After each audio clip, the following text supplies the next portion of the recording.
श्री वल्लभाचार्य जी के वंश में श्री गिरधर लाल जी महाराज हुए हैं। वल्लभ कुल के अनुयायी हैं।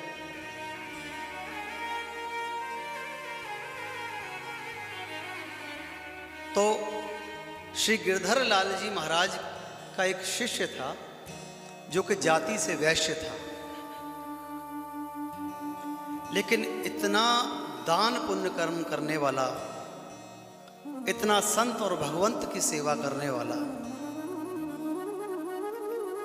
हर समय हाथ जोड़कर गुरुदेव के समक्ष खड़ा रहता है। गुरुदेव, कोई संत सेवा हो तो बताइए, कोई भगवंत सेवा हो तो बताइए। और श्री गिरधर लाल जी महाराज जो आज्ञा करते थे, जैसी आज्ञा कर दें, वो वैश्य वैसी ही सेवा को पूर्ण कर देता था।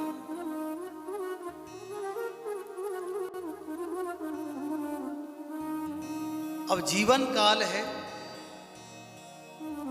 समय एक सा कभी नहीं रहता है।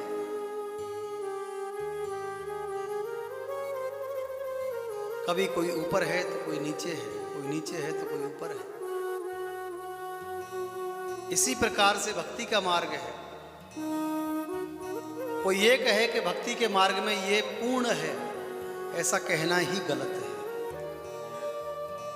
पूज्य गुरुदेव श्री विनोद अग्रवाल जी कहते थे इस बात को कि कोई किसी से भक्ति के मार्ग में 2 कदम आगे हो सकता है, या कोई किसी से भक्ति के मार्ग में 2 कदम पीछे हो सकता है, लेकिन सबके सब पथिक हैं, पहुंचा हुआ कोई नहीं है। अगर कोई पहुंचा हुआ होगा तो वो इस संसार में रहेगा ही नहीं, और जो इस संसार में है, इस संसार की भोग वस्तु में लिप्त है, उनका भोग करता है, तो समझो अभी राहगीर है।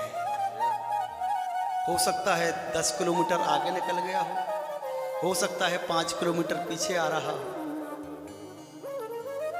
लेकिन हम उसे पहुंचा हुआ नहीं कहते। हम कह देते हैं ना, बड़े पहुंचे हुए हैं। जो पहुंचे हुए होते हैं उनकी पहुंच भी बड़ी ऊपर तक होती है, उन्हें इस संसार की आवश्यकता नहीं होती, फिर वो पहुंचे हुए ही होते हैं।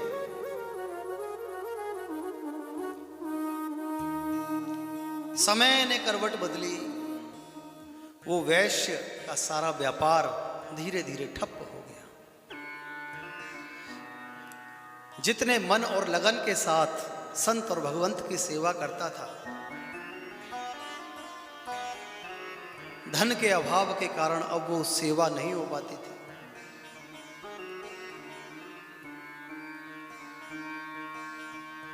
समय के अनुसार, समय तो गतिमान है, उस वैश्य ने अपना शरीर त्याग दिया।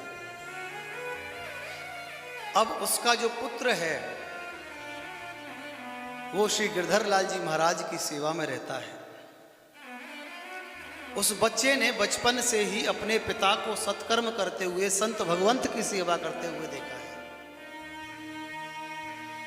अब उस बच्चे के हृदय में भी ये भावना है कि जिस प्रकार से मेरे पिताजी संतों की सेवा करते थे, जिस प्रकार से मेरे पिताजी भगवंत सेवा करते थे, क्यों ना मैं भी अपने जीवन में ऐसे ही सत्कर्म करूं, ऐसे ही पुण्य कर्म करूं।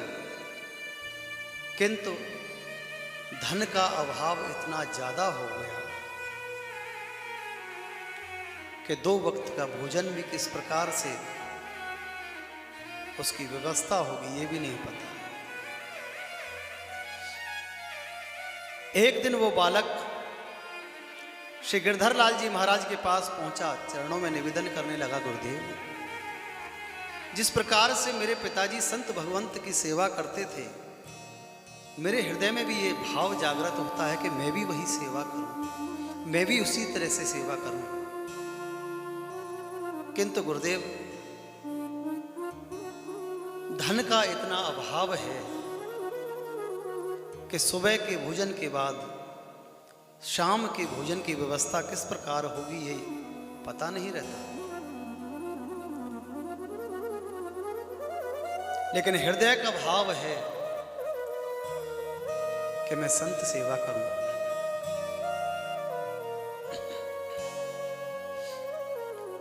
श्री गिरधर लाल जी महाराज ने उस बालक के हृदय का भाव जान लिया। धीरे धीरे उसके बालों पर हाथ फिराते रहे, कहने लगे कि बालक, तेरा भाव बड़ा उत्तम है। इस संसार में ईश्वर ने धन संपदा ऐश्वर्य सबको दिया है, बहुतों को दिया है, ज्यादा से ज्यादा भी दिया, कम से कम भी दिया, लेकिन उस धन को सतमार्ग में लगाने का हृदय, संत सेवा भगवंत सेवा में लगाने का मन सबको नहीं दिया है।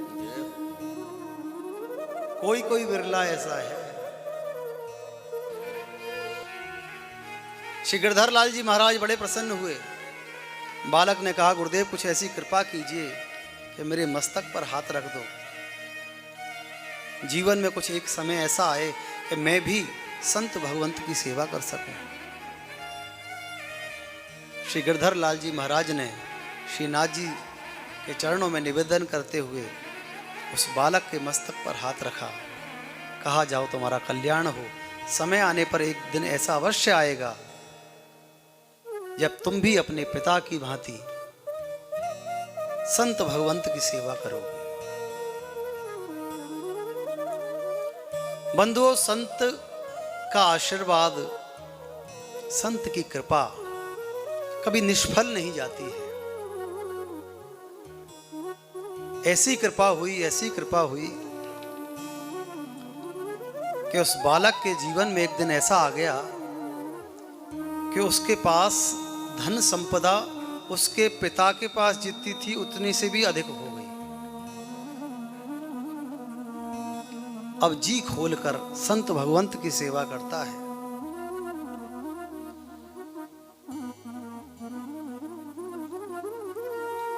एक दिन गुरुदेव से आकर पूछने लगा, गुरुदेव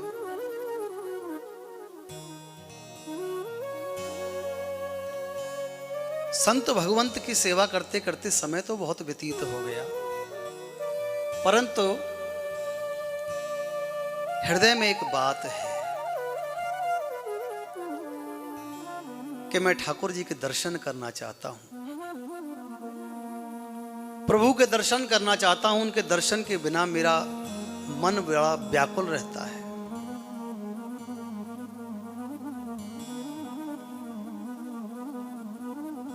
ठाकुर जी का दर्शन कैसे हो? तो श्री गिरधर लाल जी महाराज कहने लगे कि प्रीतम प्रीत ही ते पइये।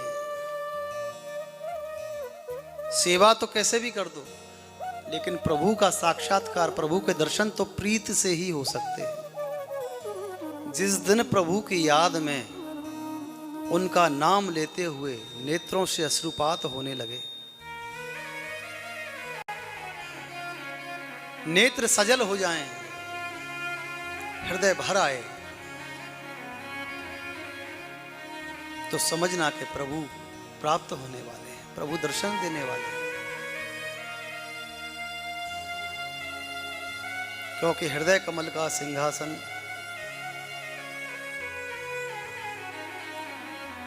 जब सज जाता है तब उस पर आकर प्यारे प्रिया प्रीतम विराजमान होते हैं।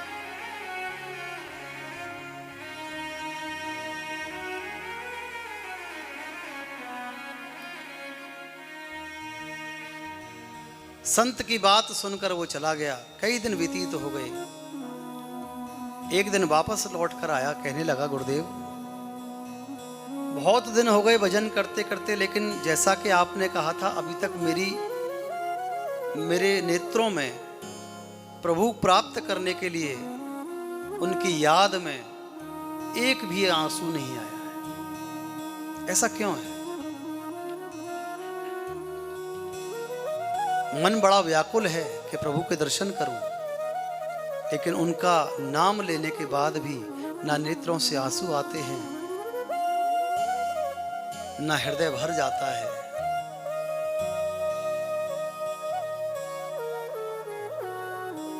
संत श्री गिरधर लाल जी महाराज ने जब उस बालक के ये वचन सुने तो उन्हें उस बालक के ऊपर इतनी दया आई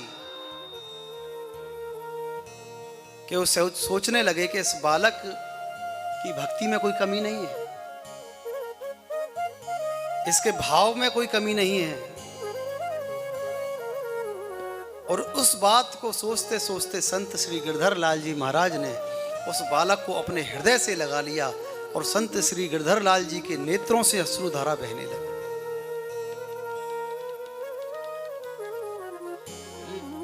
उनके नेत्रों से बहे हुए जो अश्रु हैं, वो अश्रु की बूंदें जब उस भक्त के ऊपर गिरी तो संत की आंखों से गिरा हुआ एक एक अश्रु मोती के समान होता है।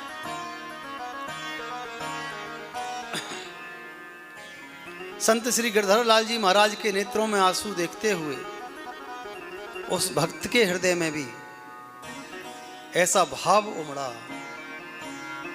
कि संत श्री गिरधर लाल जी महाराज को गले से लगाकर जोर जोर से रोने लगा।